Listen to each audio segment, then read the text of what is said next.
we had a surprised New Year party this Saturday.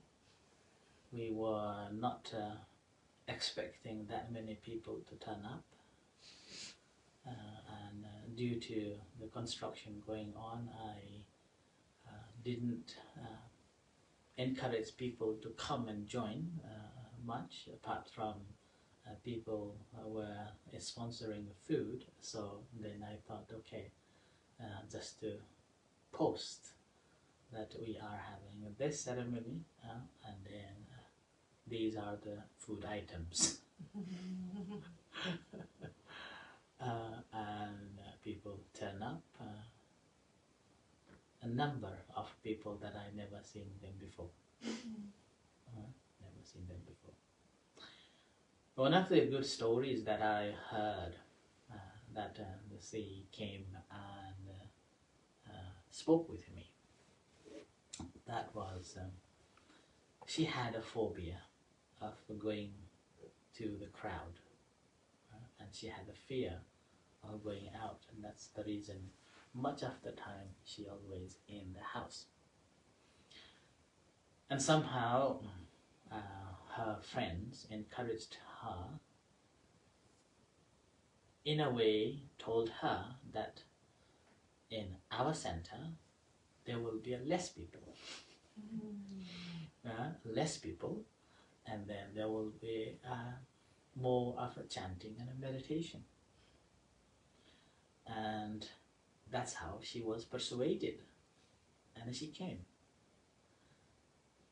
And surprisingly, she told me that she didn't feel that phobia, she didn't feel that fear, despite of increased number of attendants. Actually, she enjoyed, and she felt very happy. Now, this is quite interesting. When I was looking at that, and then when I heard that what she was saying, it's like sometimes we don't have to say anything. It's just a matter of attending and then opening your heart to the things, what is happening. So she was ready to open her heart and just merge into what's happening in the center. And particularly, our ceremony started off with this chanting. She said that initially her mind was very agitated, and then she was feeling very uncomfortable. But as time gone, then she began to settle, and she felt calmer and peaceful. So, and she managed to stay all day. And now we are looking from different perspective, that sometimes we emphasize a lot on you have to meditate, and you will be able to free. You will be able to deal with these emotions and feelings. But actually, it's all in our mind, that how we deal with that. If we just open ourselves and just, rather than being into that thought, take away those thoughts and then just be as it is there. It's like rolling along with this, what's happening. In a way, we're becoming a normal person every day. So with that, be able to deal with that. And that's what exactly she did. And oftentimes we are actually chained by our own thoughts. I was this, I was that, I had done this, I had done that, and then am I be able to do it? Can I do that? So we ourselves making the boundaries not to do it by having these excuses. Actually, there is one story you may know. Have you ever heard the story of Angulimala, apart from Tusara and Nara and the other? Have you heard Angulimala? You may have heard as well. Right? Yeah, please. Tell you after you tell the story.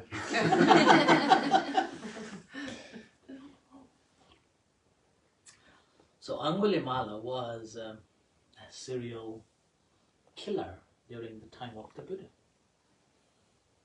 Initially, he was a very nice, gentle, kind boy, a kind student. And then he was very intelligent as well, obedient and studying very well. And friends simply, what do you call it, gossiped by friends to and making the stories out of the blue, and then creating a rumor about him.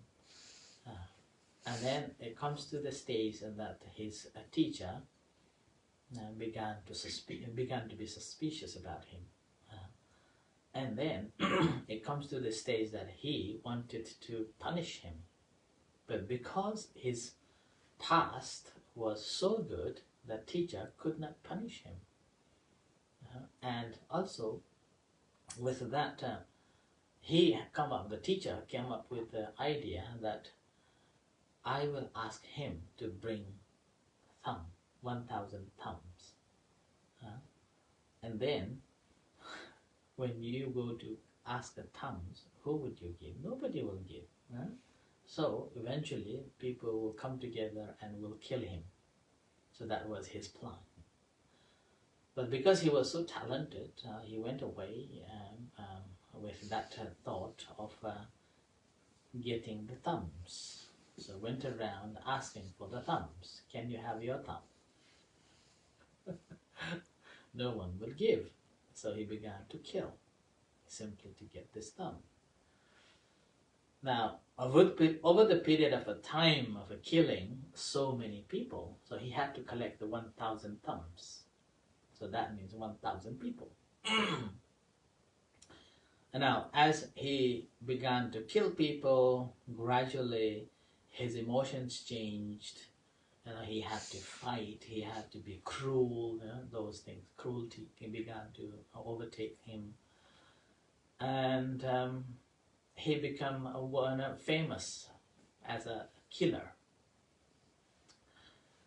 And it comes to the stage that he had already collected 999 thumbs. So that means so technically he had killed 999. So then it was about to get complete. So then the Buddha, meditating, and saw that he would be able to understand the Dhamma. So then he went on. And then Buddha, basically there is a little bit of stories goes on to just to shorten it. When the Buddha was walking, but he could not catch the Buddha. So then this Angulimala told the Buddha that stop. Stop. Then Buddha said that I have stopped. Then Angulimala said that you're lying, you're still walking, but you said that you have stopped. Then the Buddha said, I have stopped killing, but you haven't. So he dropped. And then the stories goes on, and then he wanted to become a monk. So he becomes a monk. When he becomes a monk,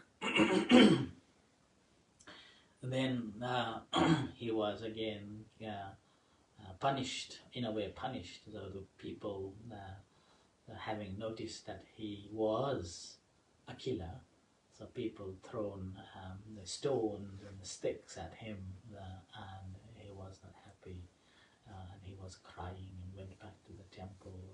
And then later on, one incident that when he was wandering, collecting food, he saw a lady was about to give a birth.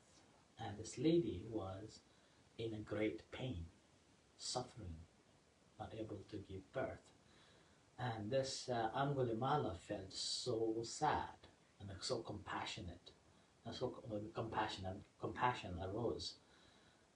Then he went back to the Buddha and expressed that, and then the Buddha said that, so why don't you bless her by saying that I haven't done anything wrong. I haven't done anything wrong. Remember, he killed 999 people, collecting the thumbs.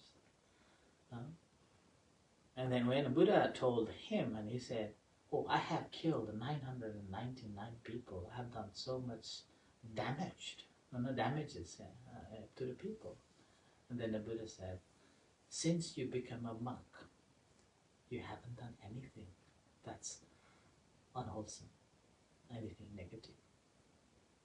So then he got this light bulb in his head, okay, and then he went away and in front of this lady who was giving birth, and said that since I have been a monk, I haven't done anything wrong. With this power, may you have a comfortable delivery. Comfortable delivery. And with that, the story says that this lady was able to give delivery, birth this baby without any trouble. Any trouble. And again, that's the reason why in Buddhism, among the Buddhists, whenever somebody is having a baby, they normally recite this particular discourse. But that's not my point. My point is that past, we have done so many things, good and bad. And particularly there are so many bad things we have done in our life. Now, if we want our life to be dragged by that bad things, then we will not be able to move on. We can't change ourselves, right? What we need to do is to be mindful that those were happened, and now I can change to the future. And this future is coming because I changed now. So that's why practice of a mindfulness meditation is basically to be mindful that whatever I am thinking, whatever I am doing, whatever I am speaking, that is actually leading towards the future happiness or unhappiness of myself. So the more we practice, and gradually we began to see that why we react to the things, what is the reason behind of it. And with that, we will have a clear understanding that these are happening because there is I want, I don't want, I wish, I don't wish. So there is I this and I that. And then when it doesn't happen as I want, then normally we have a reaction to it. So there is a desire to be, desire to want, desire to have, that sort of the things. But whereas when we are mindful, then yes, we do have a desire, but we know the limitations and we know how to close the doors. So that's why the gradual practice actually, the more we practice, then gradually we began to see these little things that unfolds, and then gradually, rather than dragged by the past, we simply move on to the new journey and shaping this new path, and then eventually we can not only be happy in this life, but also if you believe in a life after, you'll be happy too. But one of the hardest things to grasp is that you will be journeying towards nobody. And that's the enlightenment, which is very difficult to grasp. So, whichever way you want to be, either you want to be happy in this life, or happy hereafter, or if you're okay with nobody, want to be someone who is nobody, then again you can achieve that too. Right? So with this reflection, let's practice meditation.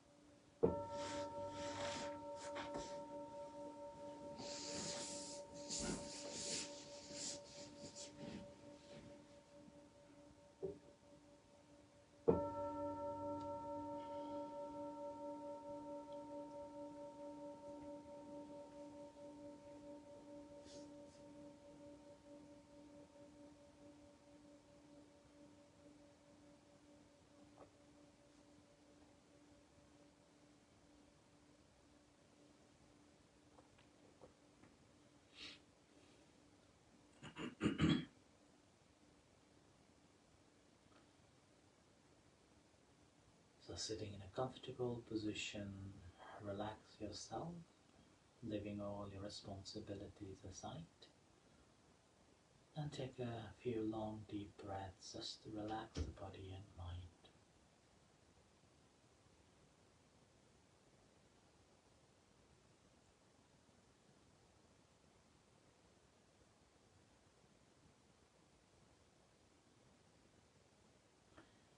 And spend a few moments on a primary object, the breath, incoming, outgoing, rising, falling.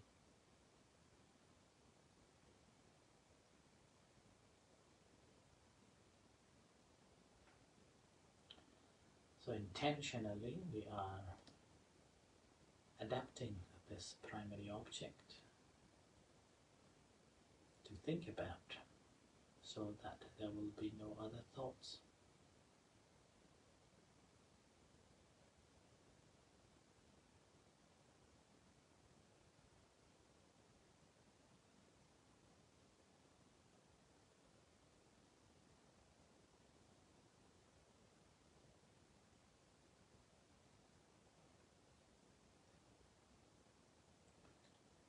So mindfully paying attention to the primary object, breathing in and breathing out, rising, falling.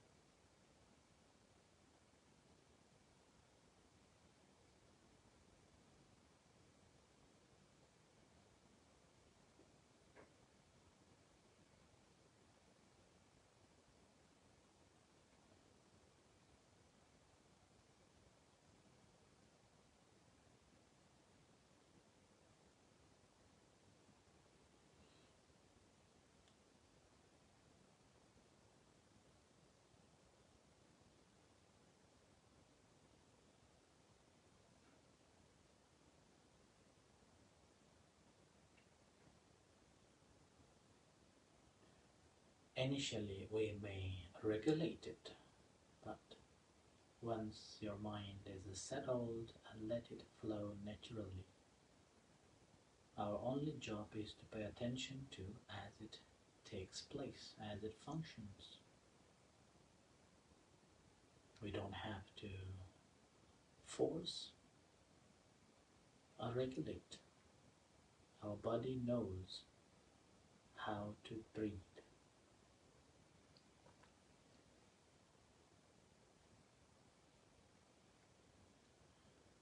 Now, if you are paying attention to the abdomen rising, falling, just observing without putting any pressure or interfering with this breath to make it bigger, shorter, or different.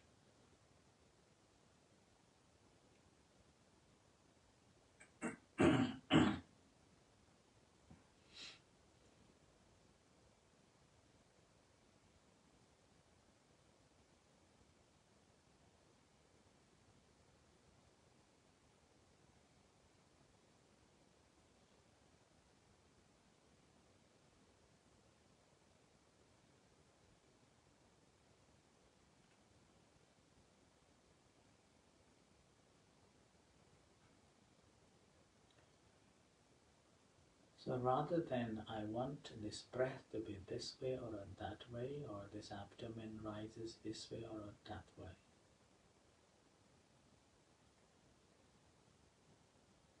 just observing and see how you're perceiving it.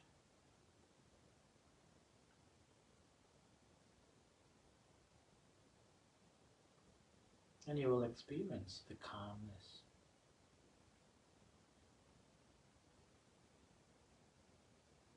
releasing the tensions,